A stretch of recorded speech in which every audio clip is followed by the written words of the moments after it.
So hi there everyone, we are back with another interesting video, that is how to read a cervical spine x-ray. So my dear viewers, जैसे कि हमने last video में lumbar spine की MRI के बारे में study करी थी, डिस्कस किया था, सेम उस पैटर्न में हम सर्वाइकल स्पाइन के रेडियोग्राफ के बारे में डिस्कस करेंगे. And my dear viewers, the term radiograph is more appropriate whenever you see a X-ray film. So इस वीडियो में डिस्कस करेंगे जनरल एनाटॉमी के बारे में, नॉर्मल व्यूज एंड एंगल्स के बारे में, और स्पॉन्डिलोआर्थराइटिस क्या कंडीशन होती है, सर्वाइकल रिब में क्या पैटर्न देखने को मिलता है, हमें कैसे आइडेंटिफाई कर सकते हैं आप एक सर्वाइकल स्पाइन के रेडियोग्राफ में कि किसी पेशेंट को थोरेसिक आउटलेट सिंड्रोम तो नहीं है, या फिर जनरल फ्रैक्चर्स को कैसे आप आइडेंटिफाई कर सकते हैं. इस पूरी वीडियो में हम कंप्लीट डिटेल में डिस्कस करेंगे इन सब चीजों को.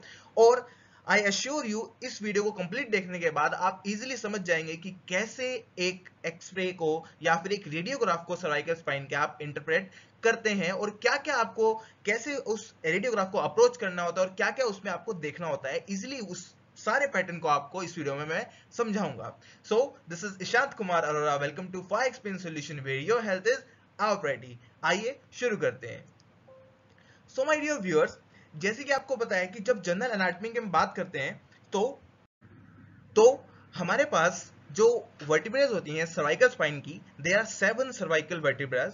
और my dear friends, unlike in other vertebrae जिनका अपीयरेंस सेम होता है, लाइक जो आपकी लंबर वर्टिब्रेज होती हैं वो 5 होती हैं, आपकी थोरेसिक वर्टिब्रेज आर 12, तो उनका जो जनरल अपीयरेंस होता है वो बहुत सिमिलर होता है. लेकिन अगर हम बात करते हैं सर्वाइकल स्पाइन की, तो उसमें हमारे पास दो टाइप की वर्टिब्रेज देखने को मिलती हैं, typical and atypical. Typical vertebrae वो वर्टिब्रेज होती हैं जिनका अपीयरेंस सेम होता है, और एटिपिकल वर्टिब्रेज वो वर्टिब्रेज होती है जिनका appearance are different from their same segment. मतलब अपने सर्वाइकल सेगमेंट में जिनको एक जैसा दिखना चाहिए था लेकिन उनका अपीयरेंस अलग है. जैसे कि आप ये दो डायग्राम देख पा रहे हैं, this axis and this is atlas, this is C1 and this is C2 vertebra. So my dear friends, ये जो दो vertebrae हैं, इनका अपीयरेंस इनके जो दूसरे सेगमेंट वाली vertebrae हैं उनसे बिल्कुल डिफरेंट है, इसलिए इनको एटिपिकल बोला जाता है. ऐसे ही जैसे कि आप ये देख पा रहे हैं, ये C7 जो vertebra है यहाँ पे, ये नॉर्मली बाइफिड होनी चाहिए थी. इसका जो ये सेगमेंट होता है, इसको स्पाइनस प्रोसेस बोला जाता है, ये जनरली बाइफिड होती है. बाइफिड मतलब जैसे कि आप ये देख पा रहे हैं, दो एजेस निकले होते हैं, लेकिन ये बाइफिड नहीं है. तो पहला डिफरेंस इसके अंदर ये आ जाता है. दूसरा, कुछ लोगों में जो C7 वर्टिब्रेज होती है उसके अंदर ट्रांसवर्स फोरामेन के अंदर से वर्टिबल आर्टरीज पास नहीं होती है, तो वो भी एक चेंजेस देखने को मिल जाते हैं कुछ इंडिविजुअल्स में. मोरओवर, जो हमारी C7 वर्टिब्रेज है वो ज्यादा रिजेंबल करती हैं आपकी थोरेसिक वर्टिब्रेज को as compare to your cervical vertebrae.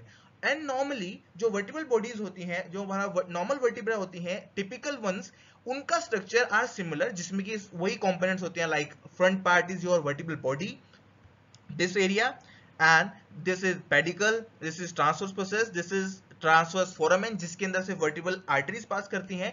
जब भी आपको एनाटॉमी में डिफरेंशिएट करना होता है सर्वाइकल वर्टिब्रेज के बीच में और थोरेसिक या फिर लंबर वर्टिब्रेज के बीच में, तो सर्वाइकल वर्टिब्रेज की एक खास बात ये होती है कि एक तो उनका स्पाइनस प्रोसेस बाइफिड होता है, मतलब डबल एजेस होते हैं. दूसरा, जो स्पाइनस हमारा जो सर्वाइकल स्पाइन के वर्टिब्रेज में ट्रांसवर्स प्रोसेस होते हैं, this area is transverse process. इस ट्रांसवर्स प्रोसेस के अंदर एक होल होता है जिसके अंदर से हमारी पास होती है ये आर्टरीज, देयर वर्टिबल आर्टरीज पास होती हैं ब्रेन की तरफ, जो कि पोस्टीरियर सर्कुलेशन जो है हमारे सर्कल ऑफ विलिस का, उसको कंप्लीट करती हैं. So this is the difference between this cervical segment and other segment of your spine.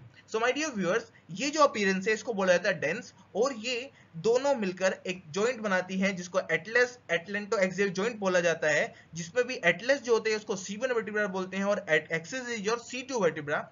और हमारे सर्वाइकल स्पाइन पे जनरली हमें लॉर्डोसिस देखने को मिलता है, जो कि एक सेकेंडरी कर्व है जो कि बर्थ के बाद डेवलप होता है. तो this is general idea about the cervical spine anatomy. And जो ये सेंट्रल होल है, जो सेंट्रल वर्टिबल फोरामेन है, इसके अंदर से सर्वाइकल कॉर्ड पास होती है जो कि ब्रेन की तरफ ट्रेवल करती है. So my dear viewers, this is the general idea about the cervical spine anatomy.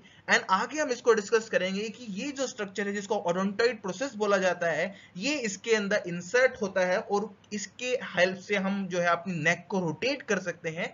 इसका क्या सिग्निफिकेंस होता है और कैसे ये अफेक्ट कर सकता है और कैसे इसकी इंजरी एक पेशेंट को सीवियरली अफेक्ट कर सकती है. आई होप आपको जनरल आइडिया समझ आ गया होगा कि एक जो हमारी सर्वाइकल स्पाइन है उसका अपीयरेंस कैसा होता है, वो देखने में कैसे लगती हैं, और कितने टाइप की सर्वाइकल वर्टिब्रेज हमारे पास होती हैं. सो आइए हम आगे डिस्कस करते हैं. सो जैसे कि आप सो माय डियर व्यूअर्स, जब भी आप एक सर्वाइकल स्पाइन की एक्सरे लेते हैं या फिर रेडियोग्राफ लेने जाते हैं, तो एक्सरेज की जो फिल्म होती है उसके हमारे पास डिफरेंट डिफरेंट टाइप के व्यूज होते हैं। व्यूज का मतलब आप किस एंगल से, किस साइड से एक, क्योंकि x ray is like a photograph, तो आप किस एंगल से फोटो एक लेना चाह रहे हैं या फिर एक एक्सरे इमेज निकालना चाह रहे हैं, उस पे उसको बोला जाता है सर्वाइकल स्पाइन व्यू। मतलब आप साइड से ले सकते हैं, ओपन माउथ व्यू ले सकते हैं, एपी व्यू ले सकते हैं, मतलब एंटीरियर रेज आएंगी, जैसे कि इस डायग्राम में भी देख पा रहे हैं यहाँ पे आप कि एंटीरियर रेज दी जा रही है एक्सरे की और पीछे फिल्म रखी हुई है जिसपे कि एक्सरे आपको देखने को मिलेगा। और ऑब्लिक व्यू ले जा सकते हैं, फ्लेक्शन या फिर एक्सटेंशन व्यू ले जा सकते हैं, based on the pathology of the patient and based on the clinician guidance, clinician choice. जो भी क्लिनिशियन की चॉइस होगी उस पर डिपेंड करता है कि किस टाइप की आपको इमेज चाहिए। साथ में कुछ ऑप्शनल व्यूज होते हैं बियॉन्ड नॉर्मल, जो मोस्ट कॉमन जो व्यूज यूज होते हैं वो तो है आपका AP, anterior posterior cervical spine, PA cervical spine look और व्यू, और open mouth view. Open mouth view को यूज किया जाता है जब आपको ओडोंटोइड प्रोसेस का देखना है। ओडोंटोइड प्रोसेस कौन सा, जो भी हमने देखा C2 वर्टिब्रास के अंदर जो एक वो एलिवेटेड स्ट्रक्चर था उसको बोला जाता है डेंस या फिर ओडोंटोइड प्रोसेस। ये दोनों इसी के नाम है। और उसको ऑब्जर्व करने के लिए कभी कभी उसमें फ्रैक्चर हो जाता है, तो वो नॉर्मली आपको लेटरल व्यू में नहीं देखने को मिलता है। उसका अपीयरेंस आपको अच्छा विजुलाइज होता है आपके ओपन माउथ व्यू में, जिसमें कि पेशेंट को स्टेंट किया जाता है विद हिज ओपन माउथ और एक्सरे फिल्म ली जाती है। उसके बाद एक इंपॉर्टेंट व्यू आता है, उसको बोलते हैं स्विमर्स व्यू। स्विमर व्यू जो होता है उसमें पेशेंट इस पोजीशन में खड़ा होता है कि एक हाथ को ऊपर एलिवेट करना होता है और दूसरा हाथ नीचे ही होता है। इसका फायदा ये होता है स्विमर्स व्यू का, इसको सर्वाइकोथोरैसिक व्यू भी बोला जाता है, जो कि आप इस इमेज में देख पा रहे हैं। नॉर्मली जो हमारा लेटरल व्यू होता है कि पेशेंट ऐसे स्टैंड होगा, इधर से सर्वाइकल व्यू आएगा, यहाँ से रेज पास होंगी और पीछे इमेज बनेगी, तो उसके अंदर हमें जो C7 और T1 जंक्शन होता है वो नहीं देखने को मिलता है कॉमनली, क्योंकि शोल्डर के जो ये रीजन है ये बीच में आ जाता है, तो उसकी वजह से वहां पर आपको इजिली विजुअलाइजेशन नहीं हो पाता है। C7 और T1 वर्टिब्रा का जंक्शन या फिर जॉइंट आपको इजिली विजिबल नहीं होता है। उस कंडीशंस के लिए हम यूज करते हैं स्विमर्स लेटरल व्यू, जिसमें कि पेशेंट को इस पोजीशन में खड़ा किया जाता है एक्सरे फिल्म के पास। और इसको स्विमर्स इसलिए व्यू इसलिए बोला जाता है क्योंकि वो जो हमारे स्विमर्स टेक्निक होती है कि आगे एलिवेट करना, उस पोजीशन में हैंड को फॉरवर्ड फ्लेक्शन करना, वो उसी पोजीशन में पेशेंट को यहाँ पे स्टैंड किया जाता है। तो आगे हम डिस्कस करते हैं कि अब आपको समझ आ चुका है कि जनरल एनाटॉमी क्या होती है सर्वाइकल स्पाइन की, सर्वाइकल स्पाइन के कौन कौन से व्यूज होते हैं, और अब आगे डिस्कस करेंगे कि क्या क्या स्टेप्स हैं जिससे कि आप एक सर्वाइकल स्पाइन जब आपके पास रेडियोग्राफ आया है उसको आप कैसे व्यू करेंगे और कैसे उसको आप इंटरप्रेट करेंगे with these easy steps. So जिन स्टेप्स की हम बात कर रहे हैं वो स्टेप्स आते हैं, सबसे पहले आप जैसे कि अल्फाबेटिकल ऑर्डर में हमने लंबर स्पाइन की एमआरआई में डिस्कस किया था, सेम पैटर्न इन स्टेप्स को हम फॉलो करते हैं, A B and C pattern. A B C से यहाँ पे मतलब है alignment, bone and your difference, cartilage. Cartilage means यहाँ पे हम डिस्क की पर्टिकुलरली बात करते हैं, वो कार्टिलेज नहीं है लेकिन उसको याद करने के लिए हम सी टर्म का यूज कर सकते हैं जिससे कि एक सीक्वेंस आपका नॉर्मली बना रहे। उसके बाद जब ए टर्म की हम बात करते हैं, सबसे पहला आता है हमारा अलाइनमेंट और एडवोकेसी। जब भी हम एक एक्सरे या फिर एक रेडियोग्राफ, जो कि कॉमनली टर्म यूज किया जाता है, रेडियोग्राफी में जब देखते हैं तो सबसे पहले हमें आना चाहिए कि उसको पकड़ना कैसे है। सीधा पकड़ना इज द फर्स्ट स्टेप। कि अगर आप एक रेडियोग्राफ आपके हाथ में दिया गया है, अगर आप उसको सही होल्ड नहीं कर पा रहे हैं तो आप देखेंगे कैसे, उसको विजुलाइज कैसे करेंगे। So first and foremost step is to hold it in a right manner. अब उसको हम डिस्कस करते हैं कि कैसे आपने उसको सही रेडियोग्राफ, आप स्टार्ट करेंगे रेडियोग्राफ को देखना तो आपको कैसे उसको होल्ड करना है। सबसे पहले आपके हाथ में एक रेडियोग्राफ की फिल्म आएगी। अब ये जहां पे राइट टिक लगा हुआ है इसका मतलब है कि ये राइट एक सही पोजीशन है रेडियोग्राफ को पकड़ने की आपके हाथ में, और ये रोंग लगा हुआ है मतलब कि ये सही पोजीशन नहीं है। तो इसको आप पता कैसे करेंगे, क्योंकि उसमें तो कहीं लिखा नहीं होगा कि आपको ऐसे पकड़ना है या फिर उल्टा पकड़ना है। तो माय डियर व्यूअर्स, हर किसी भी रेडियोग्राफ के नीचे मार्जिन में, लेफ्ट में या राइट में पेशेंट की डिटेल्स मेंशन होती हैं, लाइक नेम, एज होगी, आईडी होगी। साथ में आपने उसका व्यू चेक करना है कि वो एपी व्यू है मतलब फ्रंट है, लेटरल व्यू है, ओपन माउथ व्यू है या फिर स्विमर्स व्यू है, जो कि C7 T1 जंक्शन के लिए, जो कि अभी प्रीवियस हमने अभी स्लाइड में डिस्कस किया। सो माय डियर व्यूअर, जैसे कि आप देख पा रहे हैं कि लेटरल व्यू है, तो इसमें जैसे कि मेरे यहाँ नाम लिखा हुआ है ईशांत 22, दैट्स माय एज। सो ईशांत 22, इसको आप एक सीक्वेंस में पढ़ पा रहे हैं सीधा ऊपर। और दूसरी चीज क्या है, इससे आपको पता चल गया कि जो आपका सर्वाइकल स्पाइन का रेडियोग्राफ है वो स्ट्रेट पोजीशन में है, उसको आप रीड कर पा रहे हैं इजीली।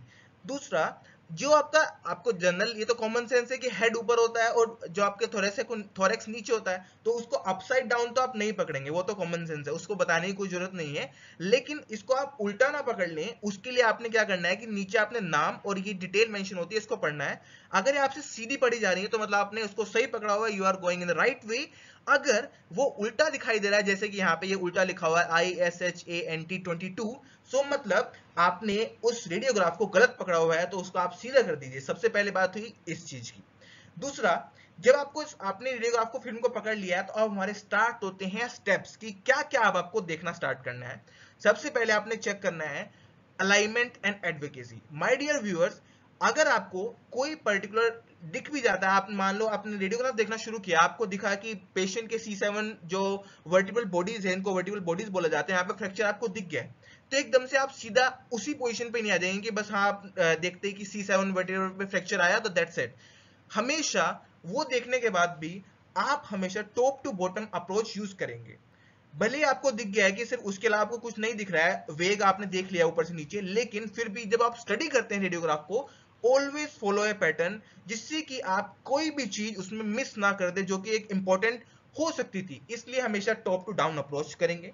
दूसरा, आप चेक करेंगे अलाइनमेंट का, कि जो सारी वर्टिब्रेज हैं वो अलाइंड है या नहीं। अलाइंड मतलब दे आर इन लाइन और नॉट।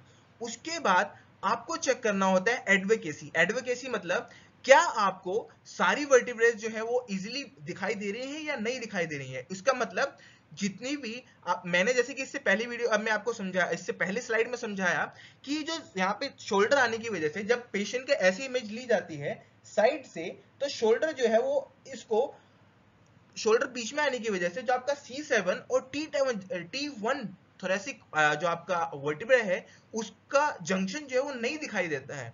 तो उसकी वजह से अगर आपको कोई लीजन उस पर्टिकुलर एरिया में आपको सस्पेक्ट कर पा रहे हैं पेशेंट की कंडीशन के हिसाब से, तो मतलब आपके लेटर रेडियोग्राफ में नहीं दिख रहा है, तो इसलिए आप पेशेंट को उस कंडीशन में स्विमर्स व्यू का लेटरल रेडियोग्राफ कराने के लिए सजेस्ट करेंगे। तो इसको बोलते हैं एडवोकेसी। एडवोकेसी मतलब पता करना है कि क्या आपको सारी वर्टिब्रेज दिखाई दे रही हैं, जो भी आपको इंडेंटेड आपका व्यू है वो उस पर डिपेंड करता है। तो अब आगे हम डिस्कस करेंगे कि कैसे कैसे आप अलाइनमेंट को चेक कर सकते हैं कि अलाइनमेंट इज गुड और not. So my dear viewers, जब भी आपके पास एक रेडियोग्राफ आता है, आपको कुछ इमेजिनरी लाइंस मार्क करनी होती है उसके अंदर, जिससे कि आप उसको इजीली चेक कर सकें कि एक के ऊपर एक वर्टिब्रा जो स्टैग्ड है या फिर नहीं है। स्टैग्ड इन द सेंस कि वो उनके बीच में जो यहाँ पे आप देख पा रहे हैं, this empty space is your disk space which is not visible on your radiograph or x-ray, which is more visible on your MRI। सिर्फ क्योंकि जो हमारा एक्सरेज होती हैं वो रेडियो डेंस मटेरियल पे ही वर्क करती हैं, जो कि इसमें विजिबल हो रहा है, जो कि बोन है। बोन आपको व्हाइटिश अपीयरेंस की दिख रही है, and anything else that is not radio dense or that is radiolucent। Radiolucent are those structures which appears black on an x-ray, and radio dense are those structures which do not allow the x-rays to pass through them, that's why they appear more whiter in an x-ray radiograph। So my dear viewers, अब आपने क्या करना है कि जब आपने x ray को hold कर लिया है, तो आपको एक 3 इमेजिनरी लाइंस मार्क करनी है, जिसके थ्रू आप चेक कर सकते हैं कि क्या alignment is maintained or not. So सबसे पहले आप लाइन देख रहे हैं anterior line, this one green, orange is posterior line, and this is spinolaminar line. My dear viewers, anterior line जो होती है वो वर्टिबल बॉडीज के एंटीरियर सेगमेंट से पास होंगी। पोस्टीरियर लाइन जो है वो पोस्टीरियर सेगमेंट, मतलब जहां पे वर्टिबल बॉडी एंड हो रही है वहां से लाइन पास होगी। अगर ये लाइन में कहीं भी अल्टरेशन है आगे या पीछे, जिसको हम आगे स्लाइड में डिस्कस करेंगे, उसका मतलब कि पेशेंट की जो सर्वाइकल स्पाइन है उसकी अलाइनमेंट बिगड़ चुकी है, मतलब कोई ना कोई ट्रॉमा हो चुका है या फिर कोई दिक्कत हो चुकी है। दूसरा, आप ये क्योंकि ये लेटरल रेडियोग्राफ है, ये एंटीरियर पोस्टीरियर रेडियोग्राफ है, ये ओपन माउथ व्यू रेडियोग्राफ है, जिसके बारे में अभी हमने डिस्कस किया था कि ओपन व्यू जो माउथ रेडियोग्राफ होता है, इसके अंदर आपको एक डेंस दिखाई दे रहा है। Dens is your odontoid process of your C2 vertebra. So my dear friends, अभी हम पहले इस लेटरल व्यू की बात करते हैं। तो इसमें एंटीरियर लाइन, उसके बाद आपका आता है पोस्टीरियर लाइन, फिर ये वाली लाइन जो यहाँ पे लेमाइनास जो है, इसको बोला जाता है स्पाइनो-लेमाइनर लाइन। ये वाला स्ट्रक्चर जहां पे आपकी वर्टिब्रल बॉडीज और पेडिकल एंड हो जाता है, यहाँ पे एक आप इमेजिनरी लाइन मार्क करते हैं, उसको बोलते हैं स्पाइनो-लेमाइनर लाइन। और ये तीन लाइन जो है ये कॉन्ग्रुएंट होनी चाहिए। कॉन्ग्रुएंट इन द सेंस कि इनका जो फ्लो है वो इक्वल होना चाहिए, बीच में कहीं भी अगर एक आगे या पीछे हो रही है तो मतलब जो आपकी अलाइनमेंट है is not perfect and there is an trauma or something else happened in your cervical spine. So उसके बाद अब हम जनरल डिस्कस करते हैं। जैसे कि यहाँ पे तो सब कुछ मेंशन है कि C1 वर्टिब्रा कौन सी है, C2 वर्टिब्रा कौन सी है, C3 C5 कौन सी है, लेकिन आपके पास जो रेडियोग्राफ आएगा उसमें तो कहीं भी मेंशन नहीं होगा। तो आप कैसे पता लगाएंगे कौन सी C1 है C2? मैंने बहुत सारे स्टूडेंट्स को देखा है कि they are also confuse in the thing. So इसलिए इस चीज को भी हम आज सिंप्लीफाई कर देते हैं। सो माय डियर व्यूअर्स, जिस वर्टिब्रे का जो spinous, this is your spinous process, वो सबसे वाइड है इन द हॉरिजॉन्टल डायरेक्शन, जो इन वर्टिकल डायरेक्शन जो सबसे वाइड वाला पोर्शन होता है, जिस भी स्पाइनस प्रोसेस का सर्वाइकल स्पाइन की रेडियोग्राफ में सबसे वाइडेस्ट पार्ट होता है, उसको वो होगा आपका C2। Remember this rule. तो उसके बाद से आपने काउंट करना स्टार्ट कर देना है। उसके बाद सेकंड रूल ये बोलता है कि जिस सर्वाइकल स्पाइन की वर्टिब्रे का जो आपका स्पाइनस प्रोसेस है जो सबसे ज्यादा हॉरिजॉन्टल होगा, उसके सामने वाली वर्टिब्रा होगी C5।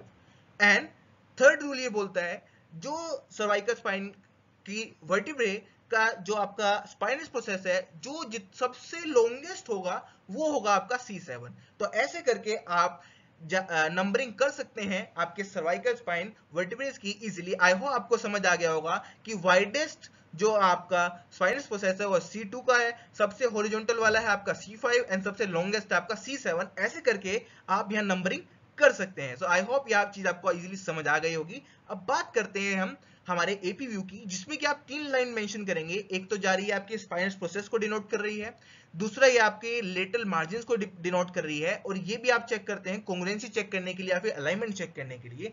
थर्ड व्यू आता है जो कि कॉमनली यूज किया जाता है in case of trauma, that is your open mouth view. इसमें आप ये देख पा रहे हैं डेंस जैसा स्ट्रक्चर दिखाई दे रहा है।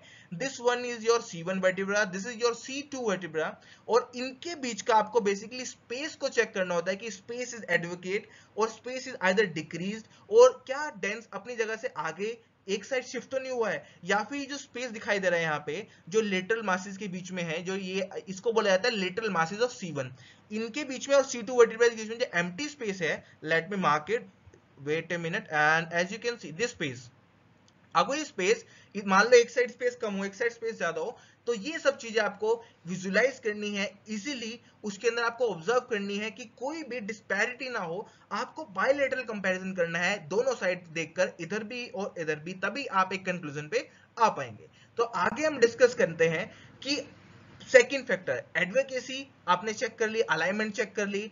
उसके बाद बात करते हैं बी मतलब बोन्स। अब आप बोन्स को चेक करेंगे कि क्या बोन्स ठीक है या फिर कोई बोन में अल्टरेशन तो नहीं है। बोन की शेप, बोन की साइज, बोन की डेंसिटी, ये सब आपको विजुलाइज करना होता है और देखना होता है कि क्या उसके अंदर कोई इश्यू तो नहीं है। जैसे कि आप यहां देख पा रहे हैं, जो मैंने आपको इससे प्रीवियस स्लाइड में डिस्कस किया कि हमारे पास तीन व्यू होते हैं। तीन व्यू इन द सेंस की हमारे पास जो तीन ये पर्टिकुलर लाइन जा रही है जिनको हमने डिनोट करना होता है। एक इमेजिनरी लाइन आप क्रिएट करते हैं, anterior line, posterior line, and this red one is spinolaminar line. Yes my dear viewers, तो अब आप यहां देख रहे हैं कि नॉर्मली जो कर्व है ये स्मूथ होना चाहिए, लेकिन अब यहां पे एक ब्रेक देखने को मिला हमें।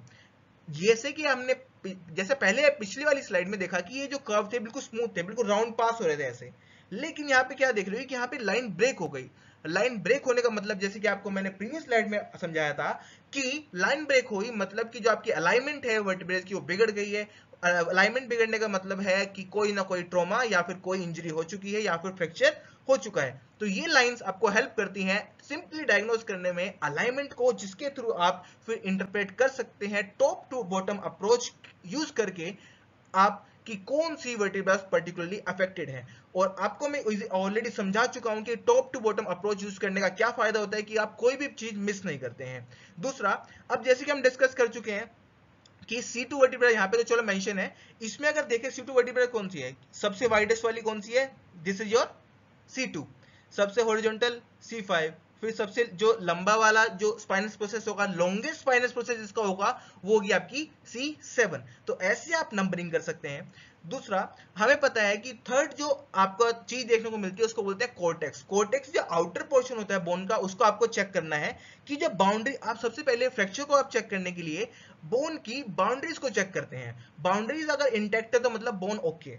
बाउंड्रीज मतलब ये जो आउटर मार्जिन है बोन के, यहां से लेके यहां तक कितनी स्मूथ मार्जिन देखने को मिल रही है, ये पूरी लाइन जाती है, इसको बोलते हैं स्पाइनो लेमिनार लाइन। ये आपकी जाएगी यहां से पोस्टीरियर लाइन, यहां से जाएगी एंटीरियर लाइन। दूसरी चीज आपने क्या चेक करनी है कि जो कोर्टेक्स है, जो आउटर बाउंड्री चेक करो, उसमें अगर कहीं भी ब्रीच है, मतलब कहीं पे आपको कोई ब्लैक साइन दिख रहा है या कोई कट दिख रहा है, वो सब डिनोट करेगा फ्रैक्चर। जैसे कि आप यहाँ देख रहे हैं कि ये जो नॉर्मल वर्टिब्रे, इनकी जो बाउंड्री है, इस वाली जगह पे आप देख रहे हैं कि ये एक व्हाइट पोर्शन जो है, this one, late me mark it, ये जो आप ब्लू कलर से यहाँ पे शो कर रखा है, ये वाला रीजन, यहाँ पे नॉर्मल शेप जो वर्टिब्रेज की थी वो बिगड़ गई है। मतलब जो एंटीरियर कोर्टेक्स है उसमें एक ब्लैक लाइन यहाँ पे विजुलाइज हो पा रही है। इसका मतलब यहाँ पे जो कोर्टेक्स है वो टूट गया है, टूटने का मतलब वहां पे फ्रैक्चर हो गया है। तो ऐसे आप कोर्टेक्स को विजुलाइज करके चेक कर सकते हैं कि कोई फ्रैक्चर या ट्रॉमा तो नहीं है। दूसरा, अब बात करते हैं थर्ड पार्ट की, that is A, B and C. C मतलब कार्टिलेज या फिर डिस्क। कार्टिलेज मतलब आप जो यहाँ पे फेसेट जॉइंट्स हैं उनके बीच का चेक करेंगे कि उनके बीच का, दिस इज योर जॉइंट, तो आप चेक करेंगे कि इनके बीच का जो स्पेस है क्या वो इक्वल है या नहीं। आपको अप टू डाउन आते हुए सारी वर्टिब्रेज का चेक करना है कि उनके बीच का जो स्पेस है, जैसे कि ये ब्लू और रेड लाइन से मैच मार्क किया गया है कि वर्टिब्रेज के बीच में होती है, वर्टिबल बॉडीज के बीच में क्या होती है, डिस्क। डिस्क जो है अगर वो उसका साइज रिड्यूस हो जाएगा तो वर्टिब्रेट बॉडी एक दूसरे के पास आ जाएंगी, कॉमन सेंस, ठीक है। तो अगर आपने चेक करना है कि किसी को अगर स्पॉन्डाइलोसिस है, मतलब उसकी डिस्क डीजनरेट हो रही है एज के साथ साथ, तो मतलब उनकी जो वर्टिब्रेज हैं उनके बीच का डिस्टेंस हो जाएगा रिड्यूस, उनकी जो वर्टिब्रेज हैं एक दूसरे के आ जाएंगी बिल्कुल पास। तो इससे आप इंटरप्रेट कर पाएंगे कि कौन से लेवल पे इश्यू है। तो आपको क्या करना होता है, टॉप टू बॉटम अप्रोच में आते हो, आपको चेक करना है कि जितनी भी वर्टिब्रेज हैं उनके बीच का जो स्पेस है क्या वो इक्वल है या नहीं।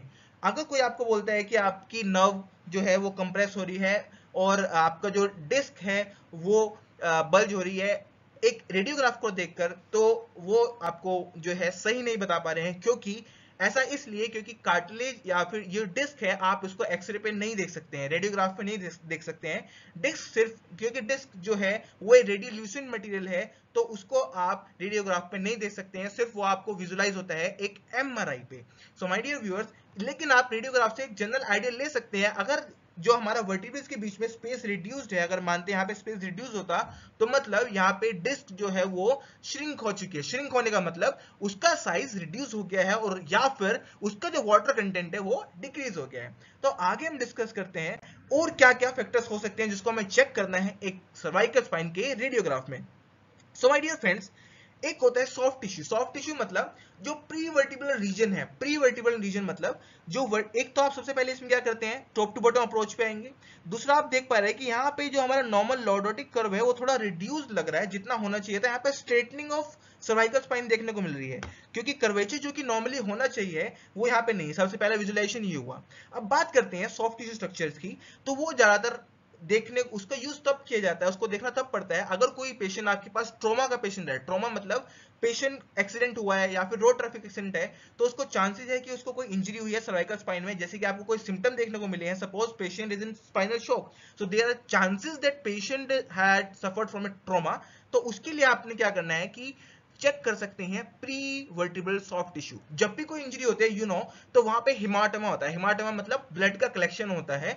जब भी मेडुलरी कैविटी जो है बोन की वो ब्रीच होगी तो ब्लड रिलीज होगा, तो ब्लड रिलीज होगा तो वहां पे जो आपका ब्लड जो है वो कलेक्ट होना स्टार्ट हो जाएगा वर्टिब्रेज के एंटीरियर पोर्शन में। अगर वहां पे ब्लड कलेक्ट होगा तो जो नॉर्मल प्री वर्टिब्रल मतलब वर्टिब्रे के जो आगे वाला रीजन है, यहाँ पे अगर ब्लड कलेक्ट होगा तो ये रीजन वाइड हो जाएगा। उससे आपको हेल्प मिलेगी डायग्नोस करने में कि क्या पेशेंट को कोई ट्रॉमा तो नहीं है।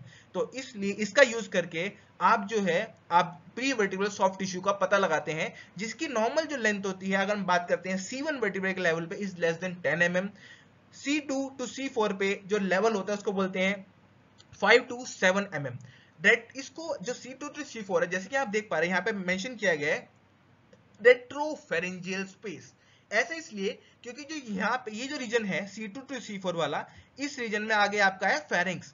फेरिंग्स से पीछे वाले रीजन को कहा जाएगा retro. Retro word is used for posterior, मतलब फेरिंग से पीछे कौन है, उसका स्पेस, रेट्रोफेरेंजियल स्पेस, उसके पीछे कौन है, वर्टिब्रल्स। तो इसको दोनों वर्ड यूज कर सकते हैं, प्री वर्टिब्रल सॉफ्ट टिश्यू भी बोल सकते हैं, या फिर आप बोल सकते हैं उसको रेट्रोफेरेंजियल स्पेस। ऐसे ही C5 C7 पे आपके ट्रैकिया देखने को मिलती है, तो उसको बोला जाता है प्री रेट्रोट्रैकियल स्पेस, जिसका नॉर्मल जो साइज विड्थ होती है is less then 14 mm, should be less than 14 mm in children and should be less than 22 mm in adults। अगर इसका साइज बढ़ रहा है तो मतलब वहां पे हिमाटोमा है, या फिर कुछ पस का कलेक्शन हो रहा है, या फिर किसी भी टाइप की पैथोलॉजी हो सकती है। दूसरा, जैसे कि आप ये देख पा रहे हैं, ये कि ये आपका C1 वर्टिब्रस का जो स्पाइनस प्रोसेस है, इसके अंदर यहाँ पे हो गया है फ्रैक्चर। ये कॉमनली इजीली दिखाई दे रहा है। ये आपकी इतना बड़ा वाला जो आपका वाइट पोर्शन है, ये आपको डिस्कस किया कौन सा है, C2 वर्टिब्रा। ठीक है, ये सबसे लॉन्गेस्ट इज C7। ठीक है, ये सबसे straight is C5। So my dear viewers, अब यहाँ पे देख रहे हैं कि यहाँ पे ये स्पेस बढ़ गया है। अब यहाँ पे फ्रैक्चर हुआ, फ्रैक्चर होने की वजह से हिमाटोमा होगा, हिमाटोमा होने की वजह से ब्लड कलेक्शन हुआ। इसलिए जो ग्रीन लाइन है ये डिनोट कर रही है यहाँ पे कि प्री वर्टिब्रल सॉफ्ट टिश्यू जो है वहां पे ब्लड कलेक्शन होने की वजह से स्पेस वाइड हो गया है, मतलब वहां पे ब्लड का कलेक्शन होना स्टार्ट हो गया है। तो ये सिग्निफिकेंस है सॉफ्ट टिश्यू को चेक करने का। सो माय डियर व्यूअर्स, अब हम आगे डिस्कस करेंगे द मोस्ट प्रेवलेंट कंडीशन, और जो कि एक फिजियोथेरेपिस्ट के लिए बहुत ज्यादा इंपॉर्टेंट है as far as physiotherapy students are concern. So my dear viewers, उस कंडीशन का नाम है स्पॉन्डाइलोसिस। उसमें क्या क्या चेंजेस देखने को मिलते हैं हमारे सर्वाइकल स्पाइन में, उसको हम आगे अब डिटेल में डिस्कस करते हैं। Next slide.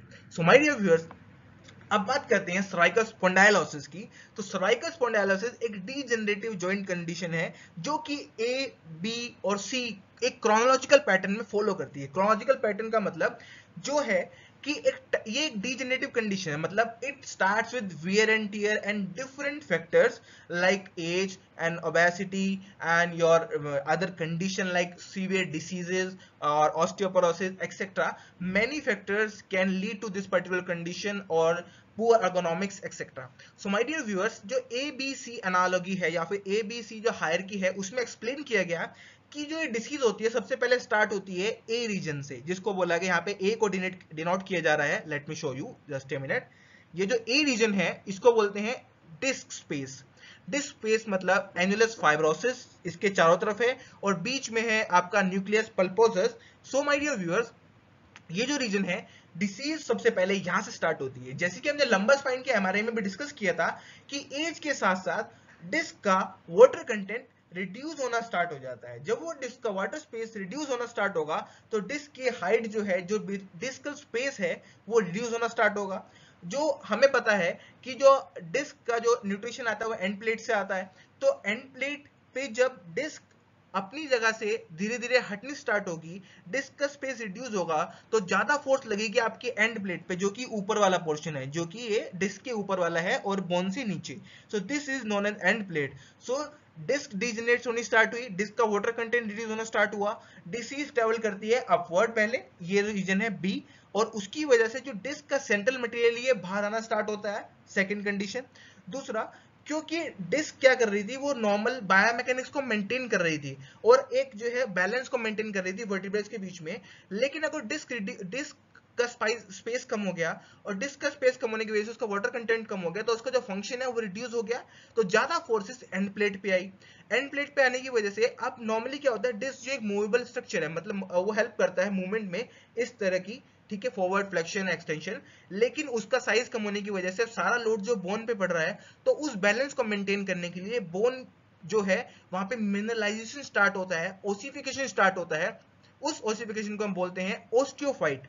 Osteophytes are the bony margins or bony growth, जो कि आपके फायदे के लिए बनती है। फायदे के लिए इन द सेंस की वो बोन को एक तरह से एक्स्ट्रा स्पेस क्रिएट करती है। यहाँ पे जैसे देख रहे हैं ये मार्जिन्स बनने स्टार्ट हो गए। मार्जिन्स बनने का मतलब है ये बोन के जो स्पेस एरिया है उसको इंक्रीज कर रही है जिससे कि बैलेंस मेंटेन रहे।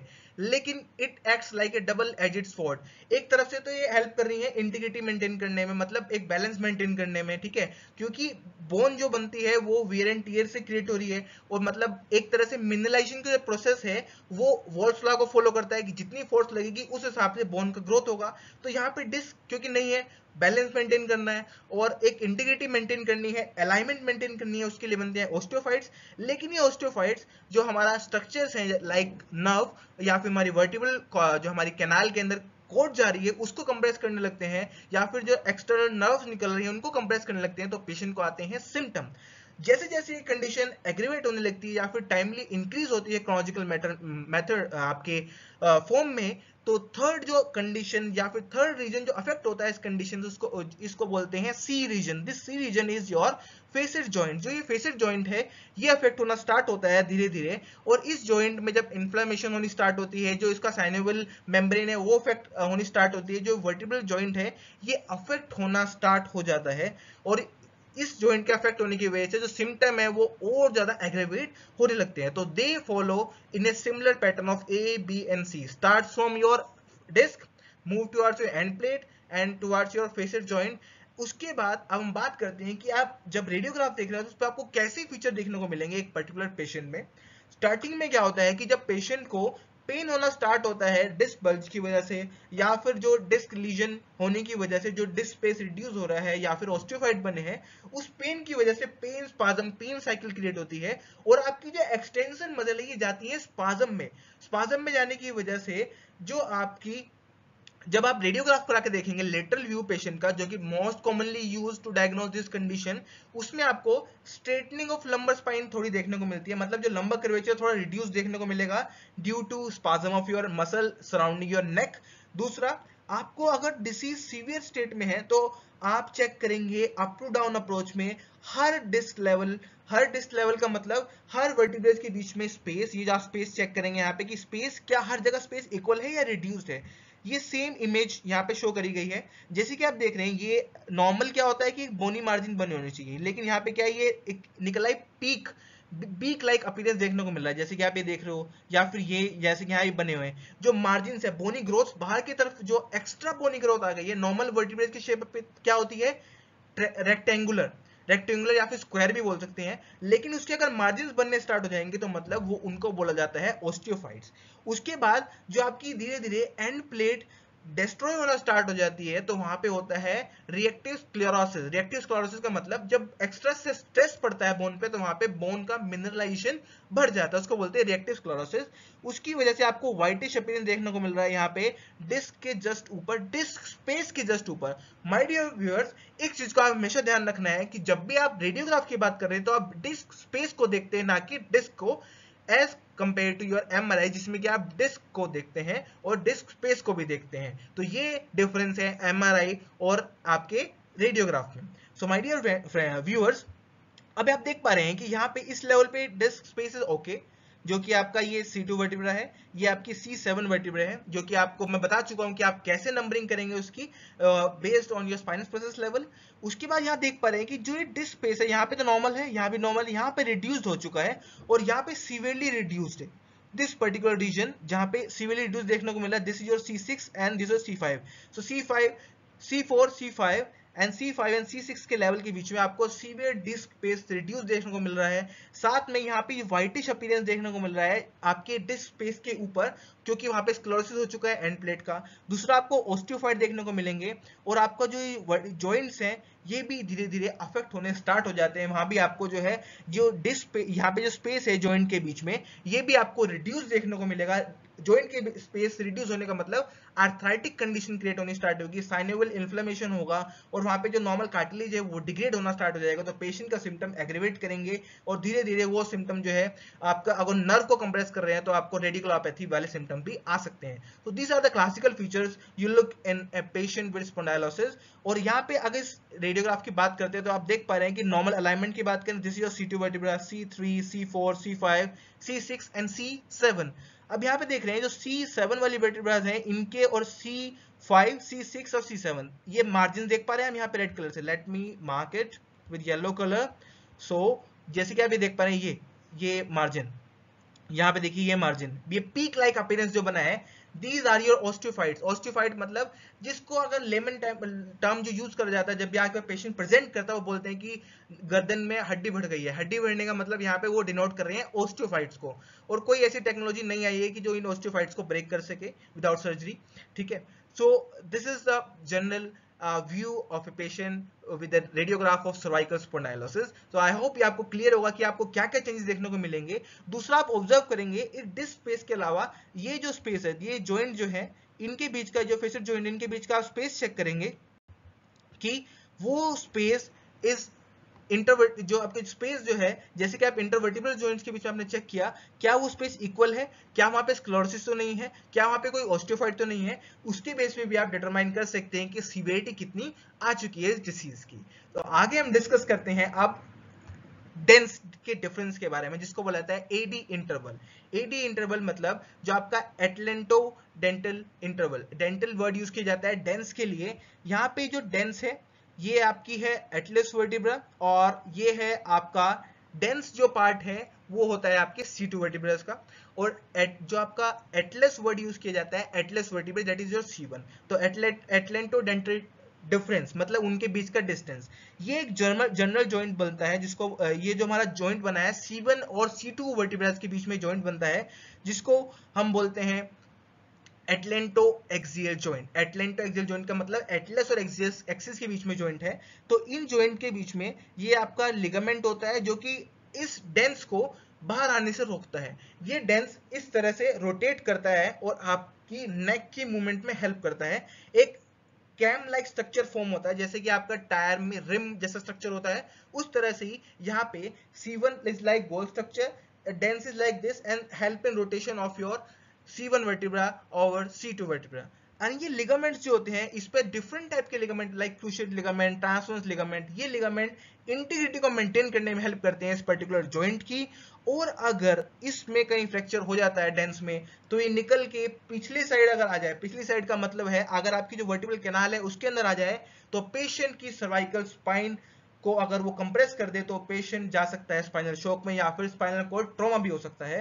सो इसलिए ये बहुत ज्यादा इंपॉर्टेंट स्ट्रक्चर है, और इसको विजुलाइज करने के लिए हम यूज करते हैं AD interval. AD interval is the space between the anterior arch of your atlas and your anterior arch, posterior arch of your atlas, this one particularly, ये जो रीजन है यहाँ पे, और your anterior arch of your dense और ओडोंटाइड process, ये आपका ओडोंटाइड process है, ये एंटीरियर आर्च है आपकी किसकी, आपके एटलस की। तो इन दोनों के बीच का जो डिफरेंस होता है उसको बोलते हैं एडी इंटरवल। और एडी इंटरवल जो होता है अगर वो इंक्रीज हो जाए, जिसकी normal value is around 3.7 mm to 4 mm, अगर वो इंक्रीज हो जाए मतलब जो आपका जॉइंट की इंटीग्रिटी है, जो आपका एटलेंटो एक्सियल जॉइंट की इंटीग्रिटी है वो हैम्पर हो चुकी है, वो अपनी जगह से डिसलोकेट हो चुके हैं या फिर फ्रैक्चर हो चुका है, उसको आप चेक कर सकते हैं लेटरल व्यू में। जैसे कि आप यहाँ देख पा रहे हैं कि जो एडीआई है वो 14 mm हो गया है। 14 mm का मतलब अपनी जगह से डिस्प्लेस होके वो पीछे पहुंच चुका है। तो मतलब यहाँ पे आपका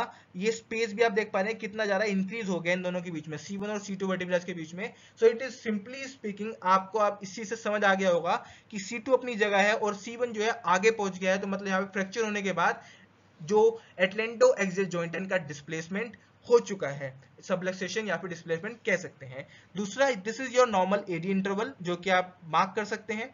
और ये है आपका ओपन माउथ व्यू। उसमें आपने क्या चेक करना होता है कि जो लेटरल अलाइनमेंट है, बायलेटरल चेक करनी है, क्या ये एक नॉर्मल कर्वेचर फॉर्म हो रहा है, नहीं हो रहा है, पहली चीज चेक करेंगे। दूसरा, इन दोनों के बीच में ये आपका C1 के लेटरल मासेस है, this is your lateral masses, this particular region, और इनके बीच का जो डिफरेंस है क्या ये और ये इक्वल है, नहीं।